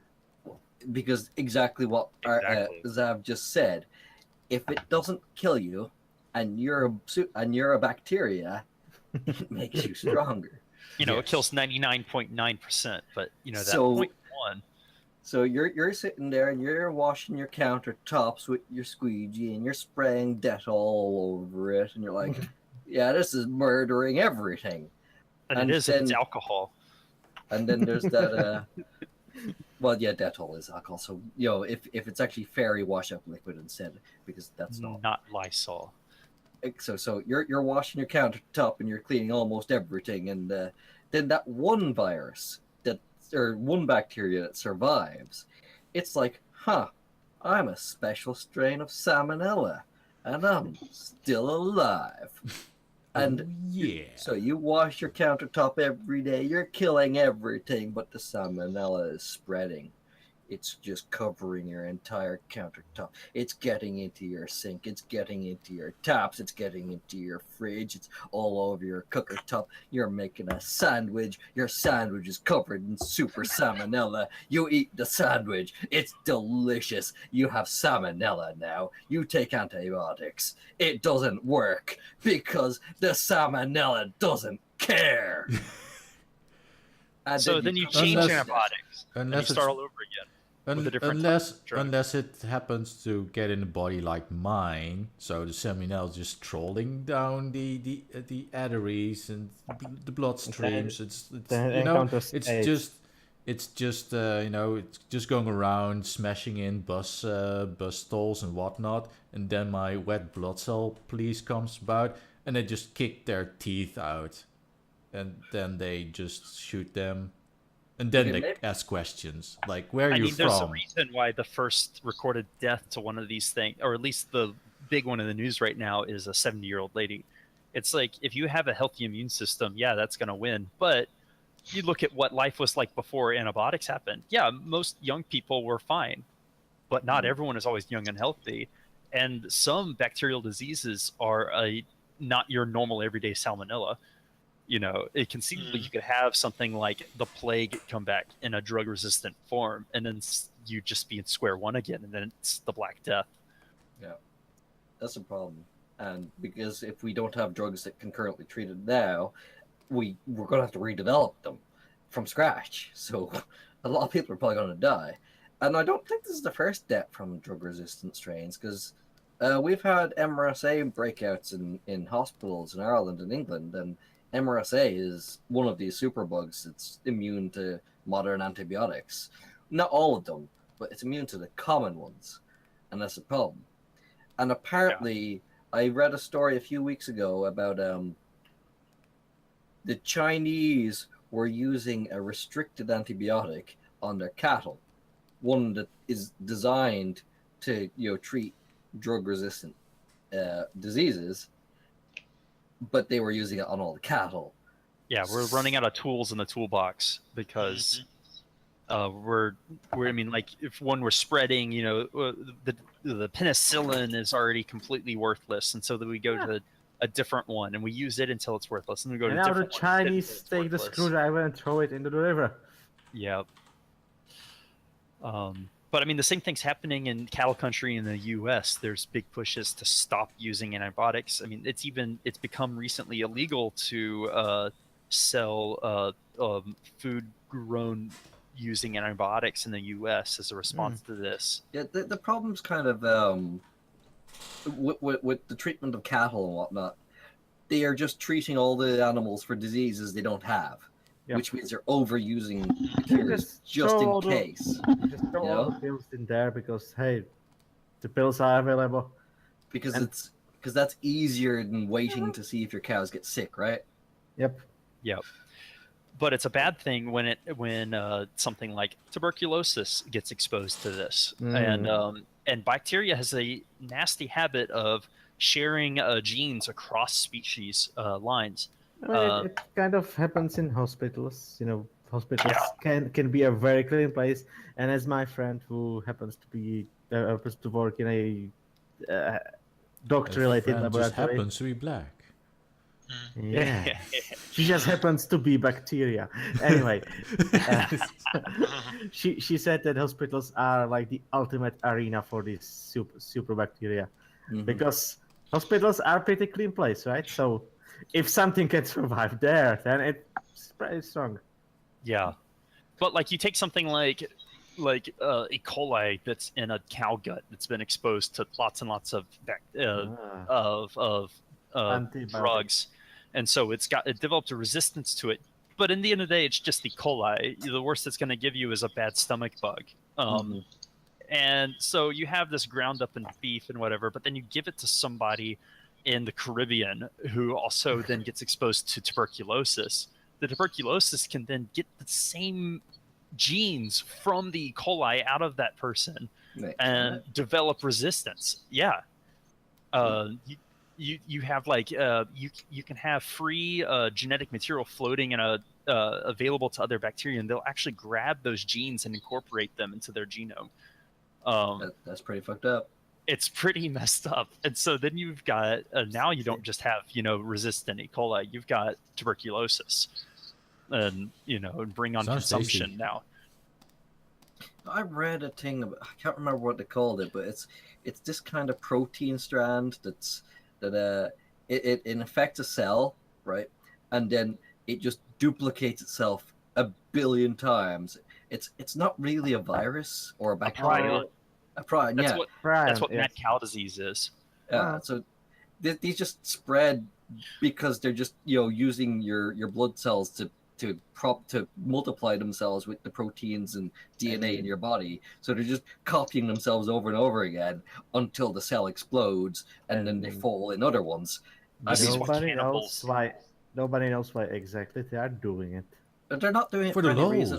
lols. It's literally they're just a freak DNA accident. Well, One exactly. day, That's the thing. That they are so simple. There's like no source of their behavior. Well, I mean, it's why life exists. I mean, if you have a structure that can replicate itself, this allows the structure to persist, meaning that it spreads. I mean, it's all it is a protein that when it interacts with another protein, it makes a copy of itself. Yeah.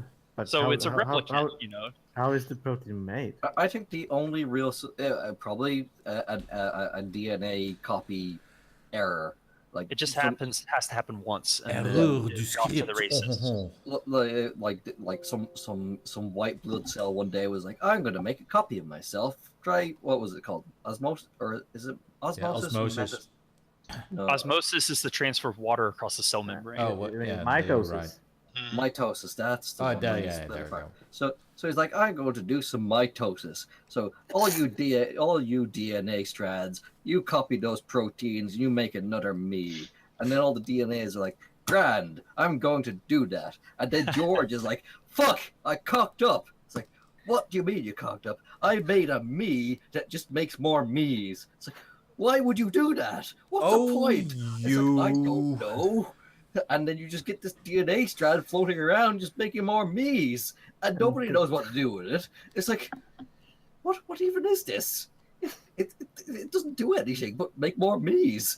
I was like, fuck, that's gonna kill everyone, Including me. That's how This you is end up why with George all over the place. Brains from the same species as you.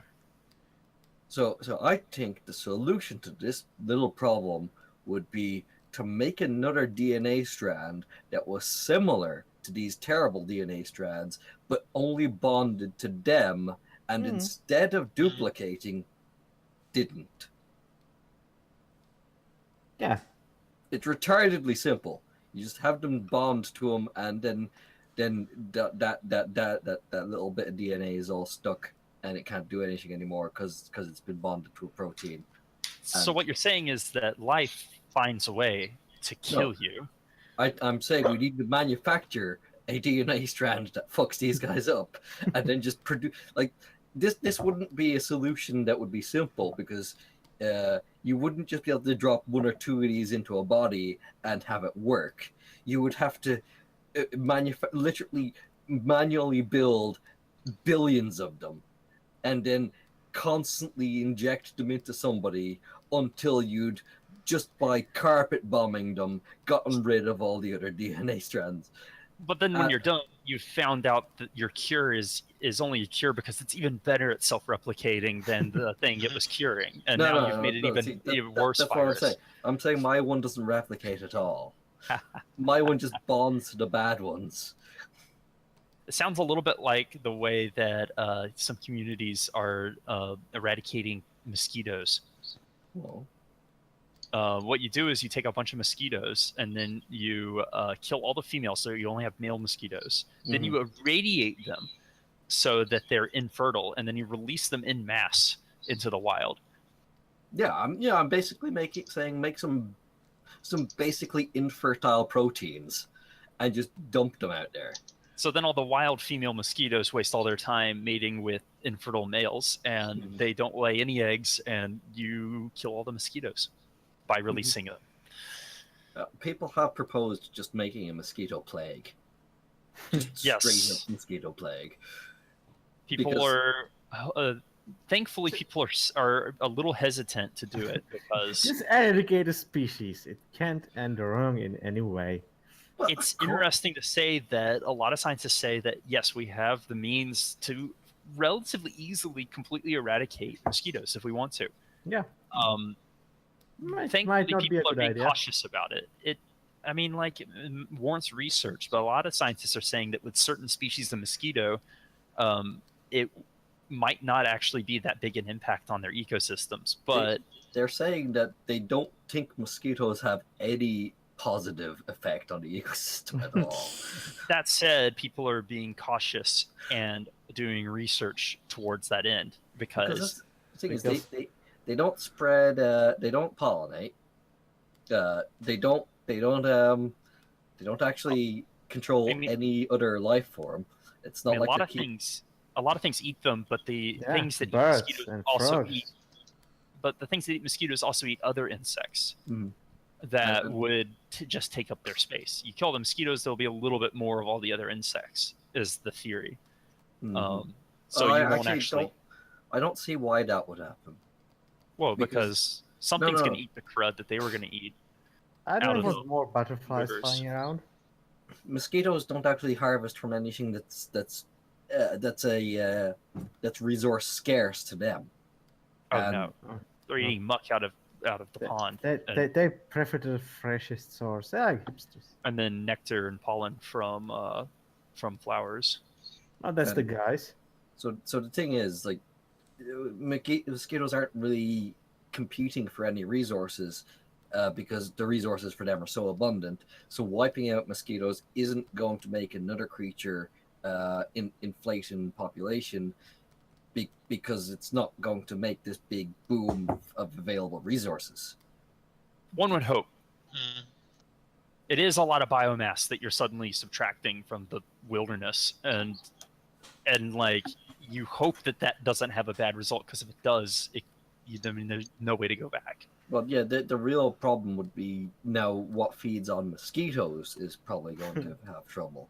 And if there are any animals out there that are relying on the blood mosquitoes harvest to keep them alive, then you're going to have an environmental knock-on.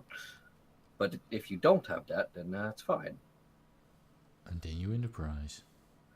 The ecosystem is big Anyways. and complicated. All the We've way. been we've been going for quite a while, so I'm going to tell you people. Thank you for watching, and like, subscribe, and all that good jazz. Yeah. You're not Okay. going For America. Also, thank you, Tridgeon, for filling Freedom. our Mercan, for the freedom, and also for filling the Merca quota that has been thrust upon us by external forces. And remember to always drive your America truck with America guns down the America roads at all time, so you can American adventure and Yes. be an American hero. And the standard America. units. The standard units in America are the city block and the school bus. Yes. And with That's that, true. I All right, you're welcome. guess we'll see you guys next week in the Radio Rothingham. I'm getting spy.